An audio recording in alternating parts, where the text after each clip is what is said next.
Hello, and welcome to the Open Copilot Association webinar series on generative AI industry. Today is our second episode where we tackle real-world strategies and case studies regarding the monetization of AI copilots. Today's episode will begin with a pre-recorded roundtable discussion by our panel, followed by a live Q&A. If you have any questions during the discussion, please post them in the chat. But first, a little about the OCA. The Open Copilot Association is a consortium of OEMs, manufacturers, industrial sites, service organizations, industry experts, and technology partners united under a common goal. Our mission is to establish unified standards and best practices for AI Copilot creation, deployment, and monetization, build a unified Copilot marketplace so everybody can access their Copilots on a single app, foster collaboration and drive conversation about AI Copilots in industry, and leverage Copilot technology to tackle shared challenges. If you have any questions or are interested in learning more, please visit open-copilot.org to schedule a consultation.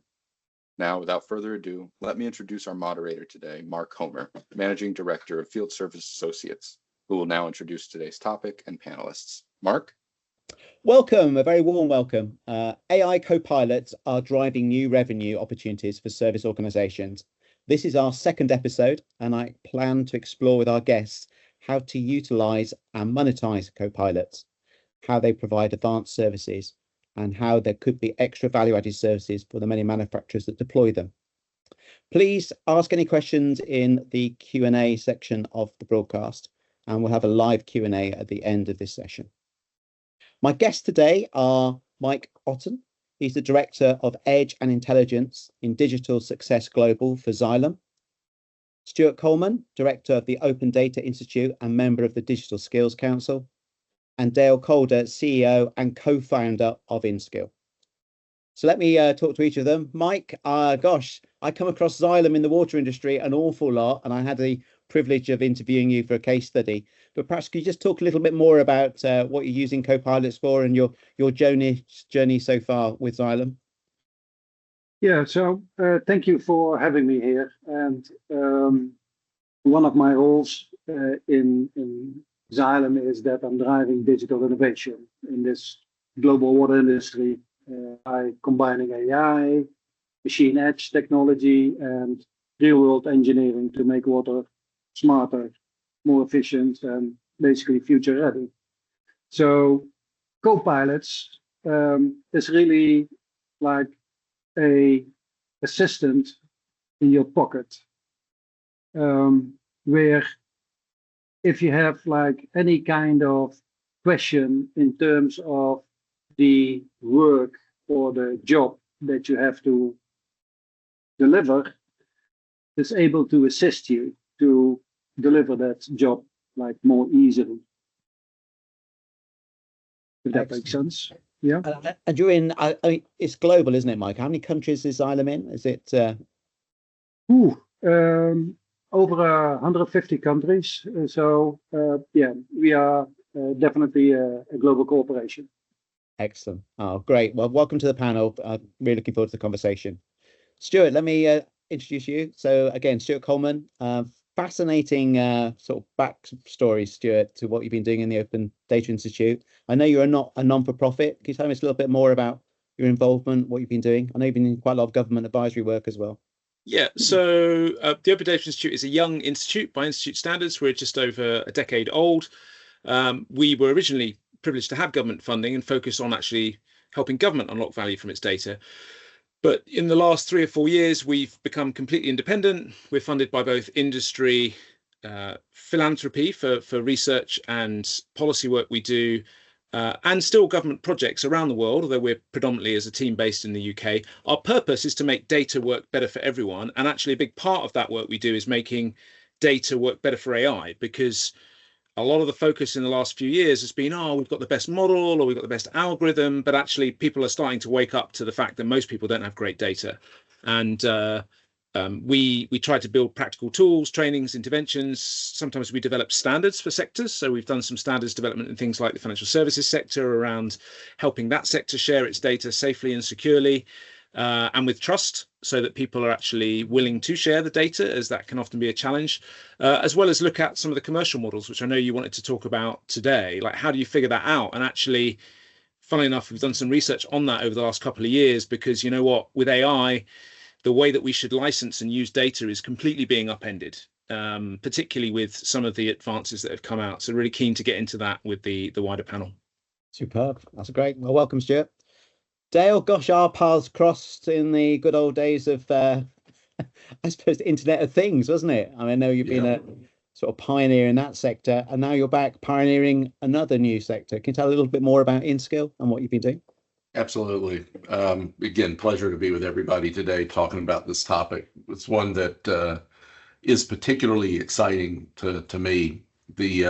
So my background, industrial, I've been in the industrial sectors, complex equipment sectors my entire career. I have founded 3 companies. Last one was a pioneer in the Internet of Things, as Mark mentioned. And, in that one, we were using connectivity when it became, globally available to connect human experts to sources of data far away for purposes of improving productivity and uptime.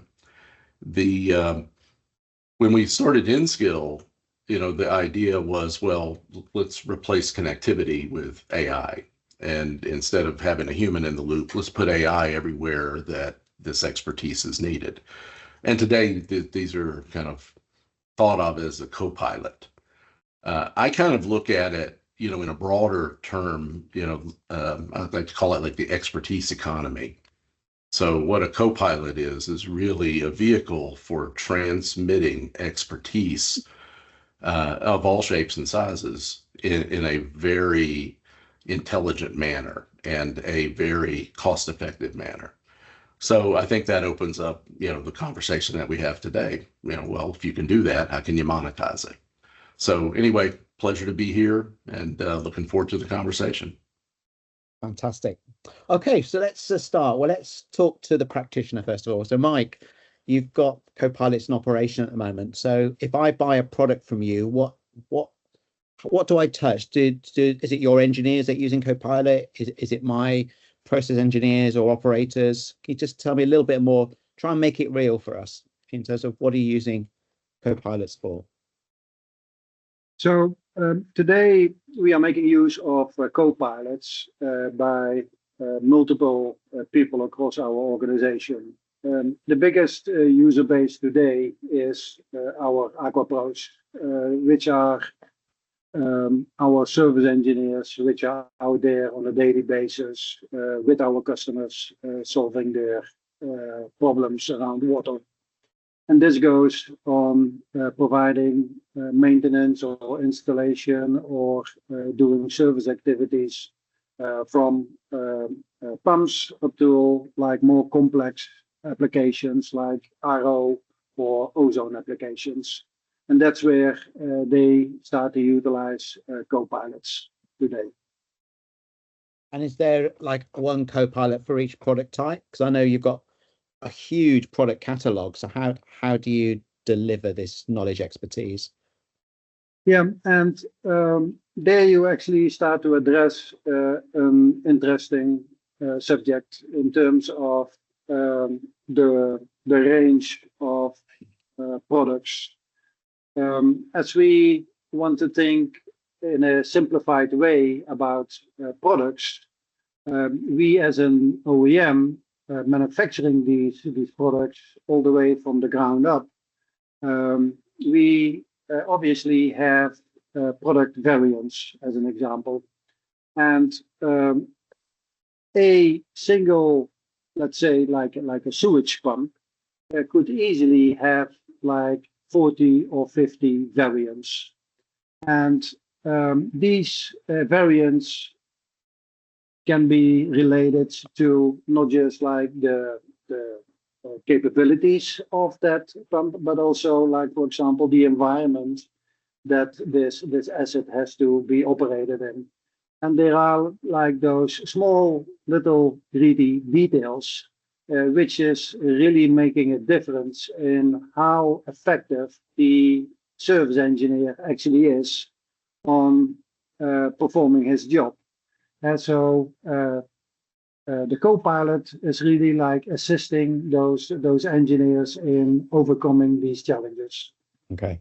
I certainly made sort of the engineers I made, a lot of them are using sort of phone a friend. They get stuck, particularly some of the younger engineers when they're faced with, a problem in front of the equipment or the asset. I mean, Dell, you've got many thousands of these co-pilots in use in many thousands of plants. I mean, I'm really intrigued. This topic is about monetization. So I suppose a straight question is, are people willing to pay for these co-pilots? Are people willing to pay for this new class of advice or knowledge? The answer is yes, but it's got to have value to it. So we kind of look at it in like at different levels. So today, the way expertise has been conveyed forever is through documentation and manuals and things of that nature. So think of that as kind of a phase one. It's stuff that's written down. Generally, our kind of view on a best practice associated with that is that really should be free. It should be available. I mean, it's kind of a new way to convey the expertise that's formally documented. But the next levels start to come into things that people within the organization knows or things that systems know. And those bring deeper and harder to, access know-how. And our experience is people are absolutely willing to pay for that. We have companies today that are licensing co-pilots. They are paying for it on a monthly basis. And the value that they're getting is that they're accessing a company's deep knowledge and know-how from supporting these products across their entire customer base. And they may encounter a problem once, but it may have been encountered 100 times across the base. So those types of things bring a lot of value, and they're absolutely willing to pay for that. That's fascinating. So again, I'm intrigued really in terms of how do you protect the intellectual property? Because I assume, Mike, there's a lot of intellectual property in your products. I mean, Stuart, you might have come across this where you've got a situation, where knowledge being shared, but sort of public, commercially sensitive. I mean, any sort of thoughts, from your experience from working in other sectors about this question, this. Yeah, I mean, I think it's interesting. Just a couple of points from what Mike and both Dale have said to help me answer your question. So yes, in other sectors, well, I mean, like if you do business with an organization, they would generally accept it's okay for you to have access to, I don't know, details about their legal status, like, what sort of entity are they? Where are they incorporated? Like that kind of thing. And I guess what I heard from Dale is like, you buy their product, you should, for free, maybe get the manual with it. Like that's kind of the thing, right? But would you get a machine readable version of that manual for free? Like, in today's world where potentially anyone could then deploy an agent on that, right? Like, I think you have to start thinking about, and to, I guess the point Mike made, which, and I'm not so expert at all in the industrial sector, but I can imagine that 40 variants of a pump or something like are probably quite an expensive piece of equipment. I'm guessing clients pay like kind of maintenance services for these propositions. You probably have knowledge about the end of life of those assets or the kind of timescales through which things need to be replaced and updated. It's not just the textual knowledge, it's the human tacit knowledge as well. And so how do you develop some sort of, the early days of AI systems with what was called narrow AI, people talked about expert systems. And I think people have always been willing to pay for machine learning as a service. And all really Gen AI is with these copilots is a combination of AI techniques combined together to make reading human text easy. And I actually think, one of the things you could do and charge for is helping make it easier to put the context. There's a lot of hype around context engineering at the moment, but experts who have the know-how to actually do the task, like your phone an engineer example, capturing that and then embedding that in a proprietary model that an organization has, and then charging for access to that is clearly an opportunity, I would have thought, beyond just that you get the free manual and what you can ask a question of the free manual, but are you really going to actually change that washer or that air manifold yourself? Probably not, because it takes a qualified person to do that.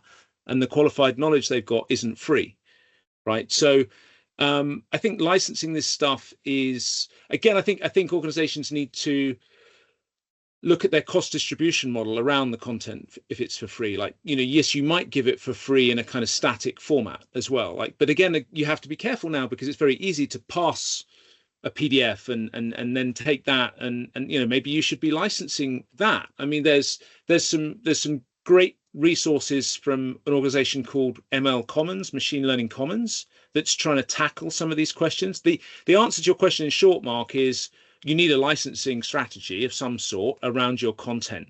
And I don't think it needs to be too different to models that we've seen come and go before. So I've stuck a link in the chat, which you could share with your attendees. It's a free resource. But a bit like people have freemium business models where they give something away for free and then they go, well, actually, at some point, I'm going to charge. And at what point do you charge? Well, you probably need to consider your business model or if you're an OEM provider, your distribution channels, like how do your partners generate income from this in ways that maybe make your product stickier. So I don't think it's always about just monetization directly. It's about channel distribution as well. But there are licenses emerging that make this stuff a bit easier, and you can see some of them at the link I've shared. Yeah, and I want to make a small addition to that as well, because I normally get the creeps when I hear people say it should be for free. My reflection is that today, like for example, maintenance, operation, and installation manuals, those are for free.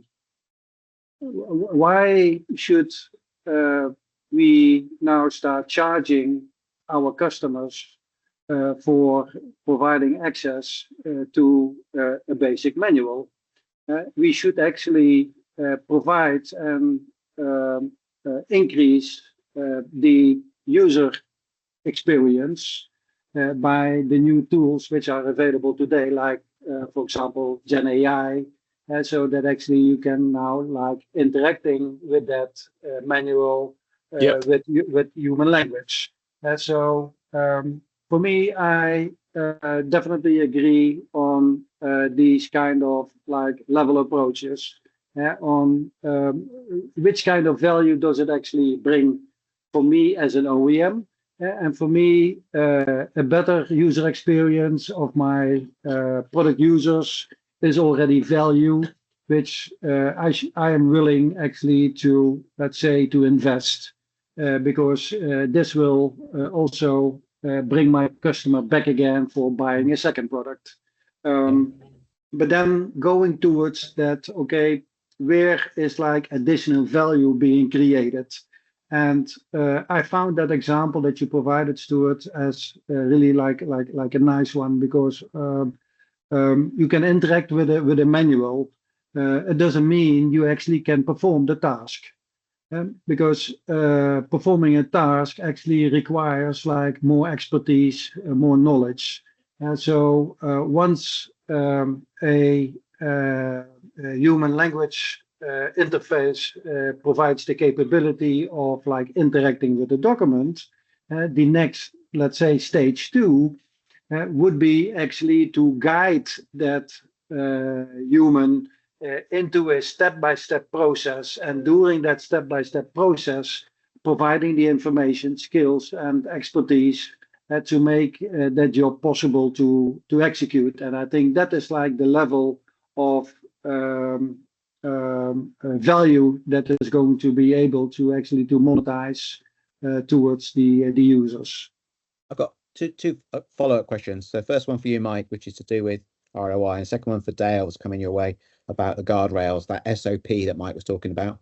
So Mike, is there a have you got some sort of quantification at the moment? I know that you've been rolling this out, you've been doing a lot of sort of pilots, and I think got live situations now with real product. Is there an ROI? Have you got any sort of sense of how does this improve the productivity or the efficiency of the engineers? Are there any signs of improvement from calibration, fault diagnostics, that sort of thing? Is there any sort of hard metrics that I could use in a business case with my CFO, for example? Yeah, I think this is the hardest question from history to be answered by service managers to their management on why should we invest in this tool and what is the ROI. The company that has been able to answer that question over the past decades, that has earned a fortune from all of us, is actually Apple and Google. Yeah, because they know exactly the interactions and what customers are willing to pay for by the App Store and the smart devices that are now, everyone has like at least one in its pocket. Copilots and the Gen AI capabilities are actually providing us now exactly the same kind of insights.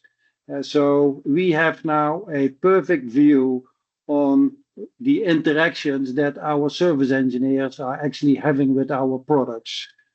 Obviously, with the names removed, with all security and privacy concerns taking into consideration, securing that is all in place. But we know exactly like what are like the most asked questions for product X, Y, Z. And when we know that there is a specific question always asked to that product, likely there is like something wrong with our product, or that is actually an area that we should start focusing on educating and training our engineers better. The best thing on like calculating your ROI on that is with a very basic rule and principle, and that is like, what is your current state without making use of these kind of advanced technologies. Make some estimation in terms of how much time is spent on training, reaching out to call centers, and so on. And you need to build like your own calculation or matrix on like the time spent on not first time fixed, and the time spent on actually your engineer reaching out to other resources. When you have that in place, if you have that awareness on the financial impact of these kind of current state, and you would implement a solution like a Copilot, you can very easily, like the counting the number of questions being asked, you can very easily, by multiplying that by the value that you calculated in your current state, and you can very easily roll it out. What is your ROI? And I can tell you the ROI is within a year, definitely. That's amazing. Yeah, I get that. I mean, at GE Digital, with GE products, we used to have digital twins. So every physical instance of a particular product, there's always a digital twin. So it was also like a digital or technical version of that we could model. But I'm coming to you, Dale, about the point that Stuart, Mike in their conversation sort of rose about following procedure. So the guardrails of, how do you keep that technician? So you've given them the knowledge, the advice, but how do you keep them following the right steps, the right process? How do you keep them safe, for example? It's a great question, and it's kind of got two pieces to it. So in the industrial world, you have users of equipment, owner operators, and you have suppliers. And so you have kind of, two domains. Each of them, obviously leverages and, needs to kind of depend on each other, right? The suppliers require the customers require the suppliers.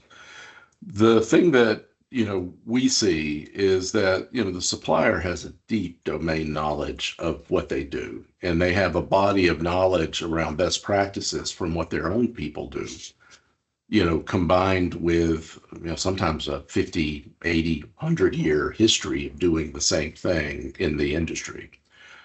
And so the thing that, I really like is when the suppliers provide the best practices to their customers for interacting with their thing. What's the safe way of doing it? What's the proper procedure? What parts need to be changed when you change that part? The whole body of knowledge around it. And what we do is we focus those best practices.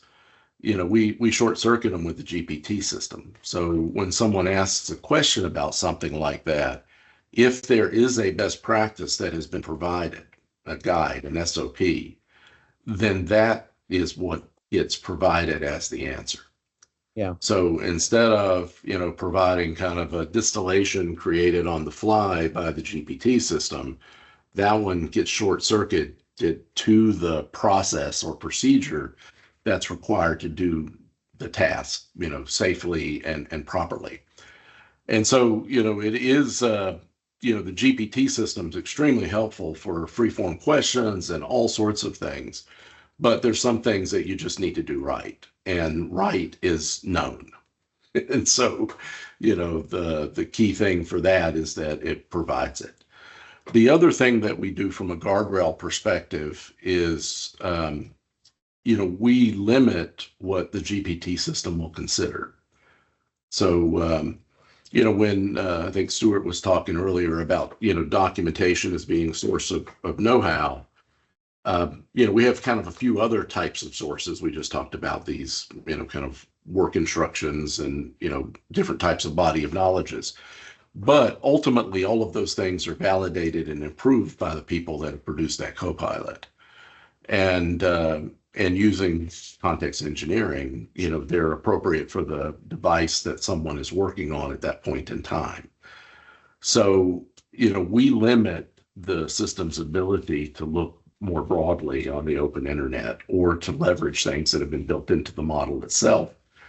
That sometimes can be useful, but sometimes come from the wrong model or come from something, that's not an approved document or an approved source of knowledge from somebody that said, oh, you should do it this way in a YouTube video. So all of those things, to me are opportunities for injecting things that are not proper for an industrial use case. So we put guardrails around all of those. It's almost like the checks and balances of expertise exchange, isn't it? It's almost like organic knowledge exchange where you're talking, but you really want someone that is the approved expert or the engineer or in the product life cycle to just say, that is a safe way of fixing it or calibrating it. I like to think of it as authority, right? If I go to the public internet and search for something, I might get something helpful to me, but buyer beware, right? If I'm getting something from a trusted supplier, then I trust it because they have the authority for that know-how and knowledge. And I think that's really one of the key areas that differentiates the industrial kind of use cases from just, me using ChatGPT to write something. Yeah. It's the impact and the, consequences. So that's why we really, favor the model with the suppliers participating heavily. But, with that participation, comes opportunity. And that's where, monetization really comes in. I mean, have you had the experience and how do you price expertise? I mean, how do you figure out how to charge for these things? So, I kind of look at AI as an employee, so I think of it as someone that works for me. But the good news is I don't have to pay them and they don't go on vacation, but they are a source of know-how and expertise.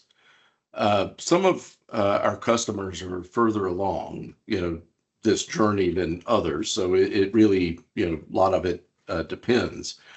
But all of them have something common in mind in which they are looking at the opportunity of constructing service value or services based on the fact that they have a new resource class within their organizations, and that resource class is AI.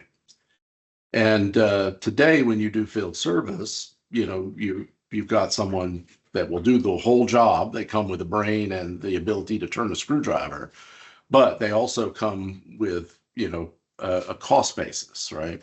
One of our customers sells those field service engineers. They call them on-site engineers. So they're on a price list. You can buy one of those and put them at your facility. and they just stay there. They aren't employees of the facility, they're employees of the OEM. Yeah. Now that same customer sells a lower level version of that called an AI Copilot. And it brings the expertise to bear, but not the ability to turn the screwdriver. So that is being supplied by the local facility. Now, in our world, what I've seen so far of the models that people have been using to monetize this, there have been free, where they're trying to gain product insight and knowledge, and usually those are more basic copilots. There are ones that increase value of maintenance contracts. You had mentioned that before. That's a very common model where Copilot access is provided as a feature of the maintenance contract. And then the third is a la carte, Right. where someone licenses it. It is on a subscription basis typically, and they have a pricing structure that makes sense for the value that they deliver to the production facility. I mean, you can imagine if someone's willing to pay for a human on site, a Yeah. proxy to that has value. You can almost imagine like an in-app purchase as well, can't you? There's like another way of doing it as well. Or even if you do get into trouble, let's imagine you're a qualified process engineer, looking at a production run, it's Friday night, can't get anybody on the phone. How do you unblock a problem or something? How do you clean something down? It's that sort of thing. I mean, so it's not dial a friend anymore. It's talk to my AI Copilot, but you can see there's an ability to reach out, get more knowledge or get more help and advice in the context of my problem. As Mike described, it's almost like scan a QR code and then I understand now what the fault code is that Mike described. But then can I get help? Am I thinking about the right way down? Yeah, I think so. And, all of these are kind of strategies for monetizing your expertise as a company. I mean, to me, a lot of companies, a lot of OEMs have multiple layers of expertise. They have things that they put on the public internet, sometimes, not all. Some don't put anything on the public internet. They have stuff that they keep private, and they have stuff that they guard with guns. Right. So, it's and these different levels of expertise have different, personas that are targeted for them. Yeah. And so part of the trick of creating a Copilot strategy is to understand that when you're dealing with products, it's based on a life cycle. And you have both personas of people consuming expertise, but also the types of expertise that you want to be consumed and who you don't want to consume it. Yeah. So, it very much, creates kind of a complicated continuum, which, if I would say anybody that's out there thinking about building one of these things themselves, they're nuts. Because it seems simple because all you need is an LLM and a couple of API calls. It absolutely is not. Yeah. It seems that's what it is, but you can ask Mike. He's been on this journey for a few years. It's not simple. And the problems you will run into are in the hundreds that will require real engineering effort and code to overcome. Yeah. But ultimately, that's why it's monetizable. It's because, this expertise is something that, your companies have created and brought to bear, and, making it available to customers and partners. I mean, it has real value to it. Slight change of tack then. So I just want to look a little bit about open standards. So Stuart, again, looking at your experience in other industries, is that clearly there's a lot going on. This is, a pioneering sort of stage for this particular emergence of these new technologies, these new tools, as Mike describes them. So from a sort of standards point of view, are there any sort of hints, tips, things that you've seen in the work that you've done in other sectors that could be applicable to applying open standards? Yeah, I mean, well, yes, I'd say there's some emerging signals. I mean, I think generally for most things, not everything. I mean, I think you referenced some of the Dale and Mike have experience of IoT. I think it was maybe Dale that has experience of IoT. Obviously, there was many standards in IoT, and some of them conquered and have kind of superseded others. Some of the I can't remember the different numbers for ISO standards, but there was ones that I can recall. I think with AI, I mean, some of the work we're seeing is that there are standards emerging around how you work with data that's going to be used in AI, and that has benefits. If people coalesce and collaborate on those standards, it makes the data quicker and easier to discover and reuse. That saves people time to get their AI employees or AI assistants to kind of pick Dale's point, moving quicker and being ready quicker. And if you've got 40 variants of those because you've got 40 variants of a product like Mike has, that can save you a lot of time, right? Otherwise, you're kind of repeating the same work to set these things up. So there's definitely work being done. There's a standard called croissant, like the French bit of bread that you eat, which is about, it's like a metadata standard that's getting a lot of adoption in the tech sector. So there's an example there. Again, it's kind of with that ML Commons organization I mentioned.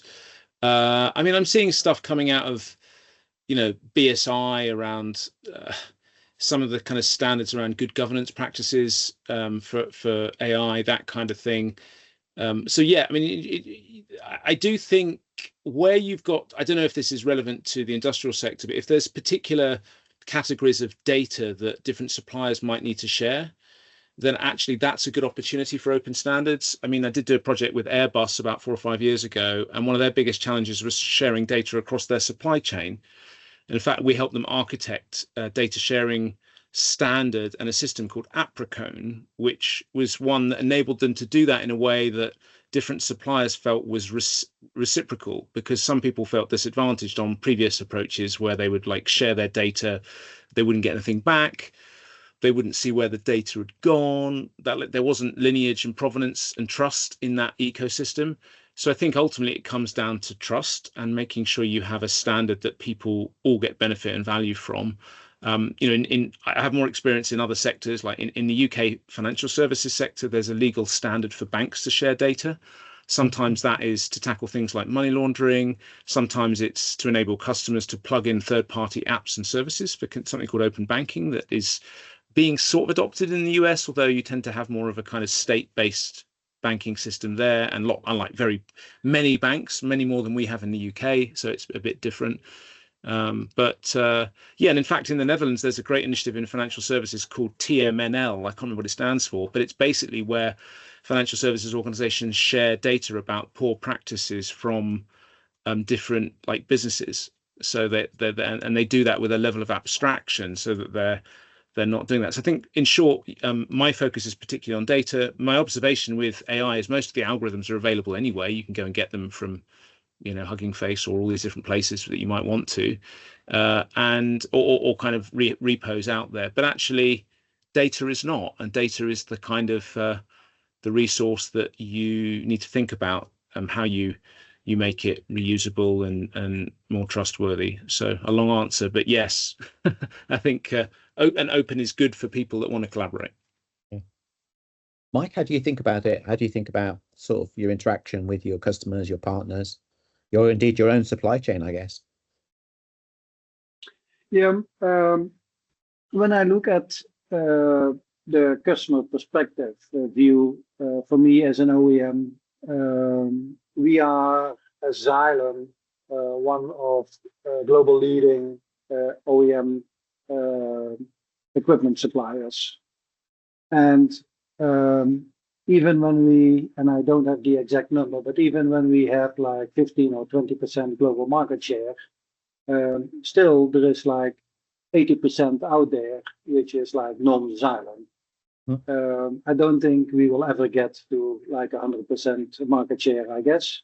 What means that also our customers have multiple products as well, multiple brands. So I think in interest of our customer on our users, standards are good because that makes their life much easier. So I'm definitely in for some standards around this subject because it will drive our customer experience in a positive direction. We have seen this for example, also around the BIM models that has been like driving some standards. And BIM has been very well adopted within the industry as well. So I Is think that building information modeling, Mike? Exactly. Yes. Okay. Yeah. And so I think there is space for standards around this subject as well. And like Stuart was mentioning, within the internal supply chain and within your partners, it will benefit everyone. Hopefully there will be like not too many standards, but so yes, I'm definitely supporting that. That's excellent. And indeed, the Open Copilot Association is about facilitating that discussion, with a drive to get some sort of standardization. I guess my last question really, I think, start with Dale, is just want to sort of understand where is this going, so maybe could you articulate what this might look like in 5 years? If I'm a manufacturer, what might my offering look like? How might I have perhaps opted to monetize that? I know it's difficult to predict, but it's always nice to create a vision to finish the conversation. I think it's easy to predict, honestly. I've been on the leading edge of maybe 4 trends, throughout my career. And this one with AI is the biggest one I've seen. I mean, that includes the internet, PCs, mobile phones. It includes some pretty big technology trends that have happened. So where's it going? I think using one of Mike's tactics, where's it been? For 150 years, expertise has been conveyed via manuals through documentation. Stuff has been written down and given to someone in written form or electronic form, but whatever, it's been written and given. And then the next interactions are either eventually evolved into call centers or field service visits or things of that nature, and that is being disrupted. I mean, no matter how you slice it, this is a disruption to that, because it's live. Right. So instead of me having to interact with something, as Mike said, go to the back of the manual, look up the different pages. Now I have effectively a library of information at my disposal that understands how to interact with the questions that I ask, and it can tap into more types of information that I don't have at my disposal. So I think that every company is going to have to adopt this for their products. So, their products are no longer going to be viewed as complete without a companion copilot. And that companion copilot is going to act as the interface to that product. Now, that user of that copilot is going to be the various workers that interact with those products. And it could even be additional AIs. We haven't, we talked about standards, but, things like MCP, and AI to AI communication already exist. The idea of using various AIs targeted around machine learning models and then using that benefit in something else to troubleshoot something, all of those things are things that will happen. But the thing that for sure will happen is if you are a company making a product, you have a real opportunity to differentiate that product using the expertise of your organization. Because for the first time ever, there is a convenient mechanism for that expertise to be interacted with. And if you don't do that, then you will be relegated to the history books because you won't make it. And I'm 100% positive on that. So that's where I see the world going. Excellent. Gentlemen, thank you very much. I'm now going to open it out to the audience now to ask questions. Fantastic. So this is our live element of the session now. Thank you, guys. Great to see you all. So the audience has been posting questions. Ben's been collecting them. You've got some tough questions coming, guys. I hope you're ready. Right. I've got about 10 minutes worth, but I might overrun a little bit. So again, for audience or benefit, trying to get most of the questions answered. If you've got any additional questions, please do use the online Q&A tool. So, gosh, where do I start? Okay, a question for you, Mike. The first question is, how do your customers at Xylem access your copilots today? So what's the actual process? How do they get connected to one? And what's the commercial model? If you could share that. Yeah, so today, if customers want to have access to copilots, like for example on advanced equipment, for example, like an ozone generator, they can request for copilots based on like a service agreement. So the copilots is included with the service agreements. We have like many variants in terms of how the customer would like to be served with the service agreements. And in some of those agreements, the Copilot has like a dedicated version for that specific asset, meaning that the Copilot is completely customized around these engineered or configured order assets. So they essentially get a Copilot per product they buy, is that right? Yeah, so those copilots are unique. As I said, like for example, on an ozone generator, these equipments are like configured for according to customer requirements to the application that it is being applied to. So those equipment comes with engineer to order documentation. It has like its own P&IDs. It has like its own troubleshooting mechanisms. And so to manage that into like almost like a personalized environment, a Copilot is really a perfect fit to that. Because we bring our knowledge and expertise available through those copilots so that the customer can interact with those copilots on the specific subjects like installation or troubleshooting or optimization even. And so that comes together with like a normal service agreement that the customer can then like also apply for the Copilot service stack. Okay, fantastic. That's excellent. So Dale, we've had a lot of conversations, and there's about 4 questions here about asking about intellectual property, licensing.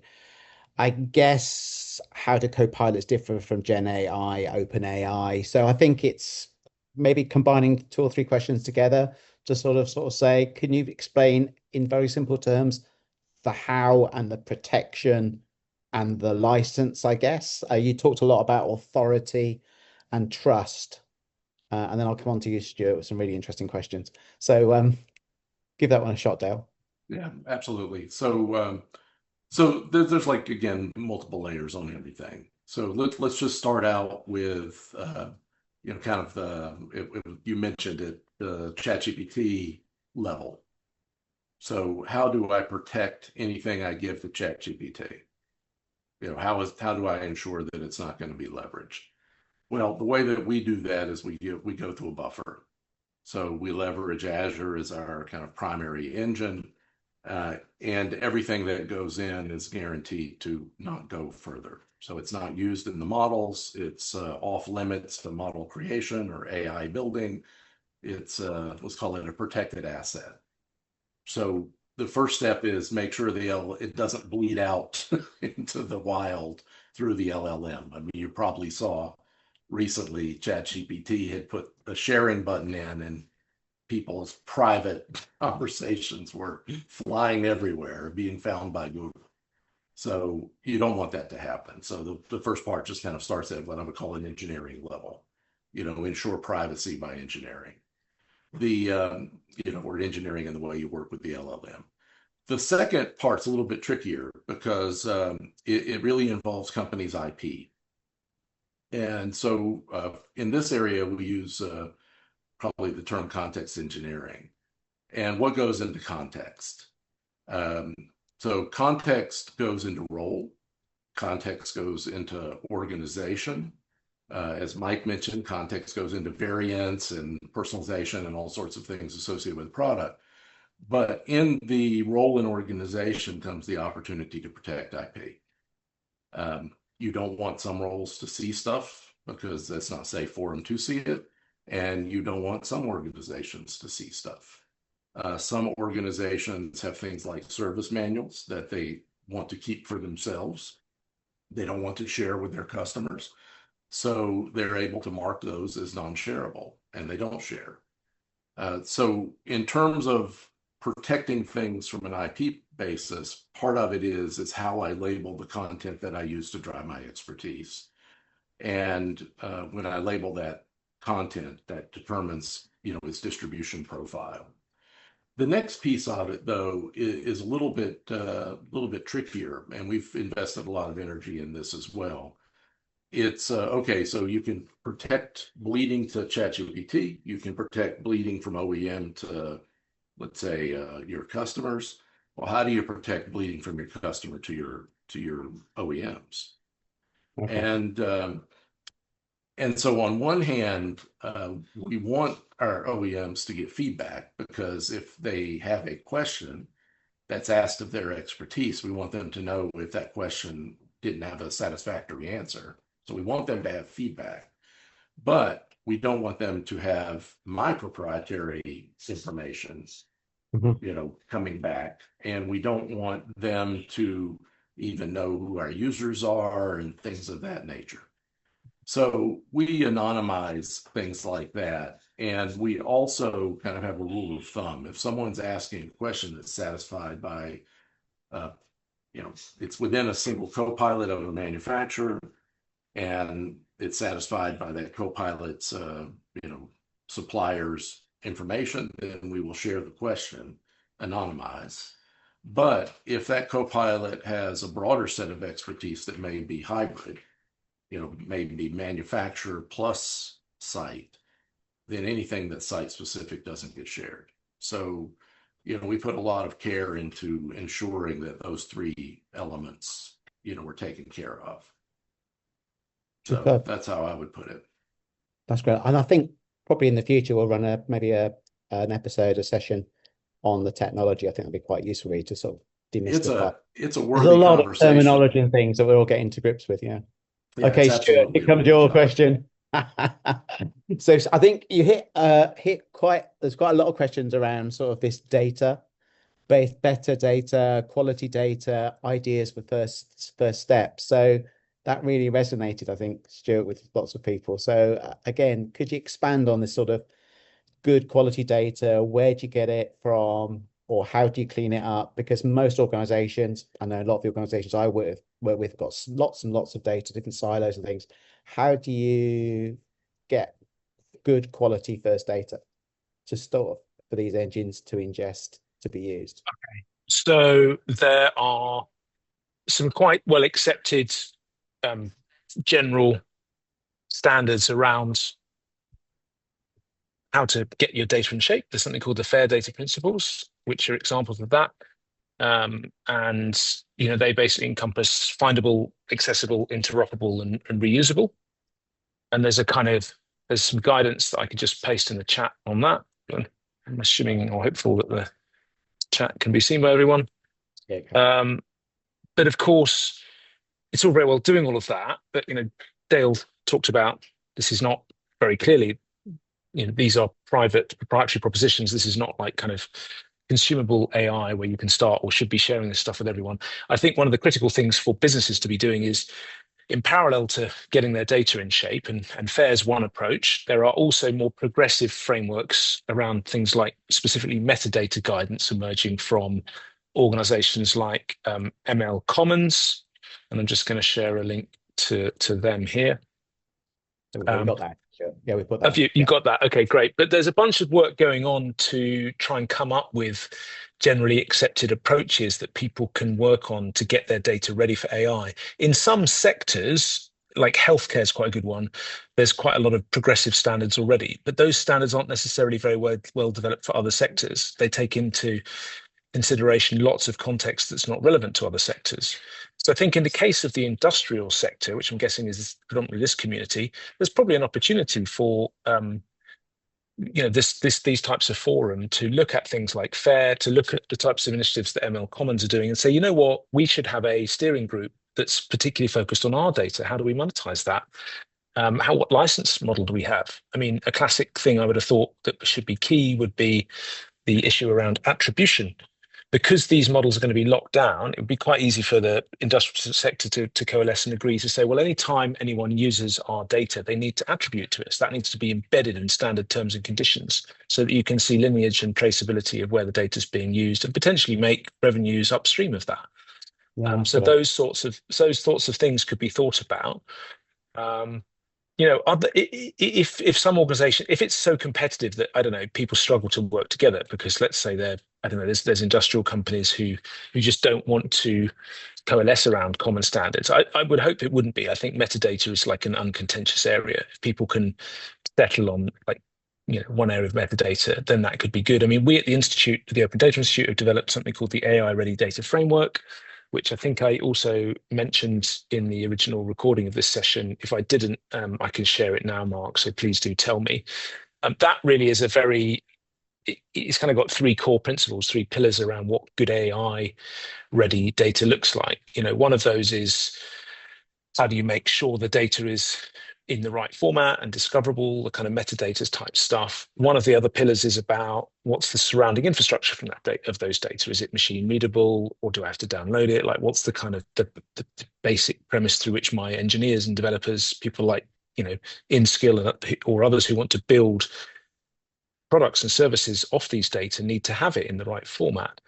And so there are things emerging, but I think collaborating is key, because if people do it in isolation, then they're just going to be reinventing the wheels. And this stuff isn't necessarily in itself individually adding value. It adds value when everyone does it together. I do think the licensing needs to be figured out, but hopefully that helps. Yeah, it's really good. That's fantastic. Mike, I've got one last question for yourself. Again, you're an advanced practitioner. You've got many of these systems deployed. What are the common barriers you've encountered or obstacles that you've managed to overcome? What's the sort of couple of tips to success? And I appreciate we've only got a couple of minutes. So what's your top tip, Mike? What should I do now? Get started. You're going to say that. Yeah. And the next thing. Yeah. So I almost got scared off by Stuart. Like, oh my God, I don't follow these standards. I don't have those principles in place around my data. What the heck is he talking about? Metadata. It almost like started me think, oh my God.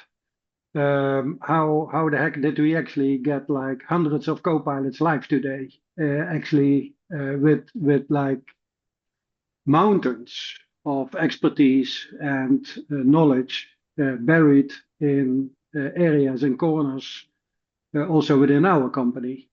And so, to give you a small example, we do have 10,000 of different kind of manuals. And lucky for us that most of our product brands actually have sorted out their framework on how they publish manuals. So even so, we are updating 6,000 manuals on an annual basis. But that's only like a small portion of where actually knowledge and expertise is locked or kind of hide it. Because if you want to have a tip on where to move next, if you made the decision to get started, is actually to make sure that you start to onboard your subject matter experts within your organization.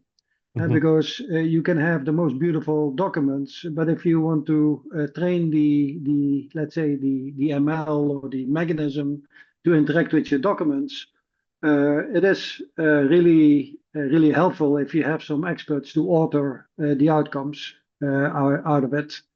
And otherwise, I think it's more about the let's say, capabilities of the platform, which is going to consume all your different kind of data sources, on how fast that you actually can move towards monetization. Because if you are only able to tap into like a cloud-based API first driven, perfectly labeled common data model kind of exercise, it will gonna take you a long time. And so it starts really with expertise, which is like locked in an Excel sheet. So make sure that when you build copilots, that the features and capabilities of the copilot is actually able or capable to consume documents and other sources of expertise in all different kind of formats. When it comes to, let's say, the formal knowledge, but then also in terms of like the tribal knowledge. So tribal knowledge is often recorded like in email exchange. And talk with application engineers within your own company on how many emails do they exchange with customers, and a very specific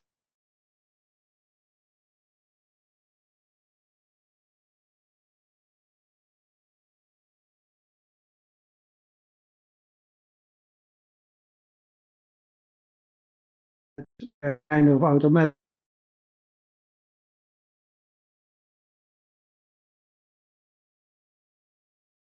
Then let's say digitize the formal knowledge as well. I hope Awesome. that makes No, sense. it's really good. Yeah, like the get started straight away. Yeah, Last exactly. question, last question for you, Dale.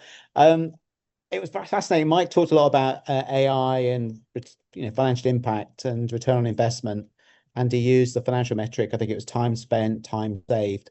Are there any other additional metrics or thoughts that you've got from other customers, other deployments? Again, I think it's sort of the final summary really of the monetization, the return on investment. Why do this? Oh, you want me to down, sorry.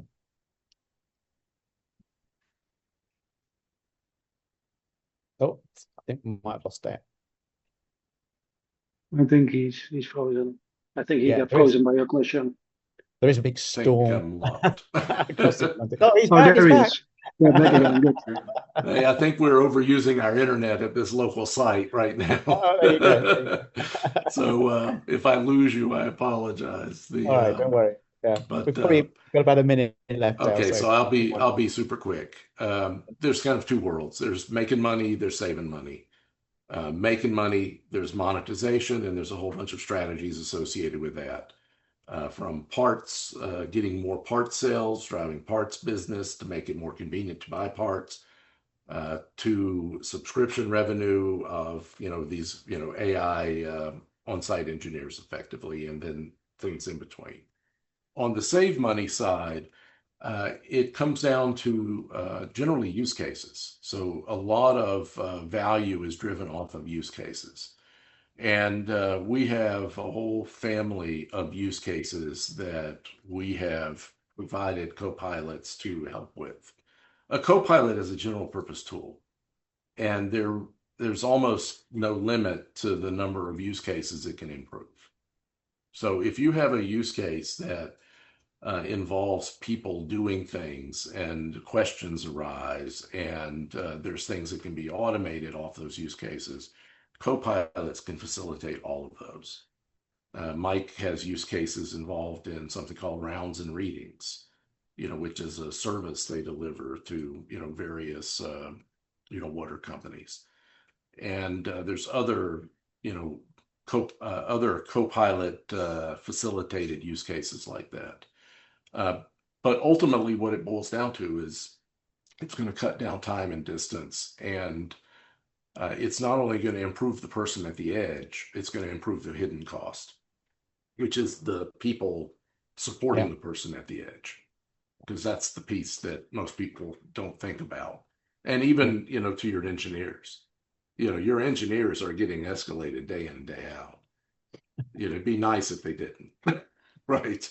So in any case, we can provide some more details about that for anyone who's interested, but that's really the crux of it. Well, gentlemen, time again has beaten us. I'd like to thank you. Stuart, thank you very much. Mike, thank you. Dale, thank you. And thank you very much to the audience. Thank you specifically for the people that have asked questions, really much appreciated. I think we've shown the opportunity for co-pilots to drive revenue, to create the monetization of service knowledge. This is our second in the series. There are other episodes following. So please look at the OCA website for more details and please register for your next session. My name is Mark Homer. Thank you very much for joining us.